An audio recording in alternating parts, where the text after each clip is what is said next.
स्वयंपाकात स्वादाची जान, डीएम मसाले तुमच्या घराची शान. छत्रपती शासन महिला गृह उद्योग कबनूर इचलकरंजी घेऊन येत आहेत अस्सल परंपरेची मराठमोळी चव म्हणजेच डीएम मसाले. मटन मसाला, चिकन मसाला, धणे पावडर, गरम मसाला, बिर्याणी मसाला, तिखट चवदार मसाले आणि चटणी म्हणजेच डीएम मसाले.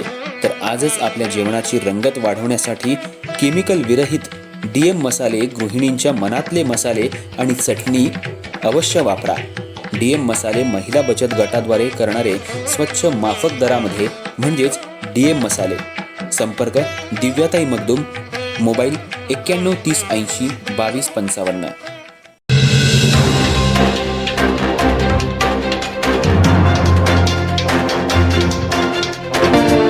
नमस्कार, मी तेजस्विनी मगदूम. एम मराठीमध्ये आपल्या सर्वांचं स्वागत आहे. पाहूयात ठळक घडामोडी. जे मनात तेच मनपात या माध्यमातून इचलकरंजी शहराचा सर्वांगीण विकास हाच उद्देश ठेवून भाजप, शिवसेना, राष्ट्रवादी काँग्रेस आणि मित्रपक्षांनी जाहीरनामा केलाय. यात भविष्यातल्या वाटचालीचा आढावा घेतला असून शहरवासियांना शुद्ध आणि मुबलक पिण्याचं पाणी, आरोग्य सुविधा, स्वच्छता, क्रीडांगण आणि उद्यानांचा विकास तसंच महिलांचे प्रश्न, घनकचरा, सांडपाणी व्यवस्थापन ही कामं आम्ही पूर्ण करणार. हा केवळ दावा नसून आमचा वादा आहे, असं आमदार राहुल आवाडे, भाजपा प्रदेश उपाध्यक्ष सुरेश हाळवणकर, माजी वस्त्रोद्योग मंत्री प्रकाश आवाडे यांनी सांगितलं. इचलकरंजी महानगरपालिका सार्वत्रिक निवडणुकीसाठी भाजप, शिवसेना, राष्ट्रवादी काँग्रेस आणि मित्रपक्षांच्या वतीनं जनतेतून अडीअडचणी आणि समस्या जाणून घेत शहरासाठी आवश्यक सर्व घटकांचा अभ्यास आणि समावेश करून तयार करण्यात आलेला जाहीरनामा शुक्रवारी जाहीर करण्यात आला. प्रदेश उपाध्यक्ष सुरेश हाळवणकर यांनी वस्त्रनगरी इचलकरंजीला सामाजिक, सांस्कृतिक, राजकीय, शैक्षणिक, कला आणि क्रीडा अशा उज्ज्वल परंपरा आहेत. या जाहीरनाम्यात शहराच्या सर्वांगीण विकासाचं नियोजन करण्यात आलंय. इचलकरंजी महानगरपालिका निवडणुकीत महायुतीच्या 40 पेक्षा अधिक जागा येतील. इचलकरंजीचा अमृत सिटी अंतर्गत समावेश असल्यानं केंद्र आणि राज्य सरकारकडून भरघोस निधी उपलब्ध असून त्यासाठी महानगरपालिकेतही महायुतीची सत्ता गरजेची आहे. शहरात लवकरच सिटी बस सुविधा अंतर्गत ई बस सेवा सुरू होणार असून शहरवासियांना मोठी सुविधा मिळणार आहे. सर्व शासकीय कार्यालयं वायफायनं कनेक्ट केली जाणार आहेत. पिण्याच्या पाण्यासाठीच्या कृष्णा, पंचगंगा या जुन्या स्रोतांचं नूतनीकरण होत असून नवीन 6 जलकुंभ उभारणीनंतर लवकरच अतिरिक्त पाणी उपलब्ध होऊन 1 दिवस आड पाणी देता येणार आहे. पंचगंगा प्रदूषण मुक्तीसाठी नमामि पंचगंगा अंतर्गत राज्य शासनानं कोट्यावधीचा निधी दिलाय. त्या अंतर्गत अत्याधुनिक सांडपाणी प्रक्रिया प्रकल्प उभारून विनाप्रक्रिया सांडपाणी नदीत जाणार नाही ही चिंता दूर होईल.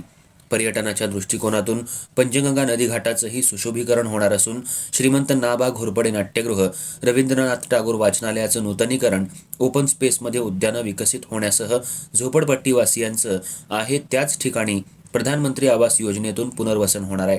तर क1 हा शेरा निकालात निघून 18 ते 20 हजार मिळकत धारकांना दिलासा मिळणार आहे. CCTVच्या माध्यमातून इचलकरंजीचा सेफ सिटीत समावेश होणार असून ही सर्व कामही आम्ही पूर्णत्वास नेऊ असं सांगितलं. माजी वस्त्रोद्योग मंत्री प्रकाश आवाडे यांनी इचलकरंजी येथील औद्योगिक प्रश्न सोडवण्यासह आवश्यक त्या नागरी सुविधा मिळवून देण्यासाठी आम्ही प्रयत्नशील आहोत. शहरातील प्रलंबित प्रश्न महायुतीत सोडवू शकते याचा विश्वास जनता जनार्दनाला आहे. IGMच्या माध्यमातून आवश्यक त्या अत्याधुनिक आरोग्य सेवा दिल्या जात आहेत. यंत्रमाग कामगारांसाठी स्वतंत्र कल्याणकारी मंडळ स्थापन केलं असून कारखानदारांचे प्रश्न सोडवण्यासाठी शासन सकारात्मक आहे. शहराचं आधुनिकीकरण होत असून आंतरराष्ट्रीय बाजारपेठ काबीज करण्यासाठी प्रयत्न सुरू आहेत. काळा ओढ्याच्या दोन्ही बाजूला संरक्षक भिंत उभारून तो प्रवाहित ठेवून ओढ्याचं प्रदूषण रोखण्याचा प्रयत्न आहे. औद्योगिक सांडपाण्यावर प्रक्रिया केल्यानंतर त्याचा पुनर्वापर कसा करता येईल यासाठीही प्रयत्न सुरू आहेत. इचलकरंजीच्या विकासात महत्त्वाची ठरणारी क्रीडांगणं विकसित करण्यासह शहापुरात भव्य असं क्रीडा संकुल उभारण्यात येणार आहे.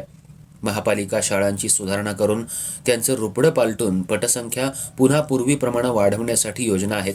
शहराला स्मार्ट सिटीचा दर्जा मिळावा यासाठीही पाठपुरावा सुरू आहे. तर पाणी योजनांचं बळकटीकरण आणि नवीन 8 जलकुंभांच्या माध्यमातून शहराला जवळपास 75 MLD पाणी उपलब्ध होणार असल्यानं 1 दिवस आड पाणी देण्यात काहीच अडचण येणार नाही. आम्ही जे सांगितलं ते केलं आणि पुढील काळातही करत राहू असा विश्वास व्यक्त केला. आमदार राहुल आवाडे यांनी सर्व शासकीय कार्यालय एकाच इमारतीत आणण्यासाठी पाठपुरावा सुरू आहे.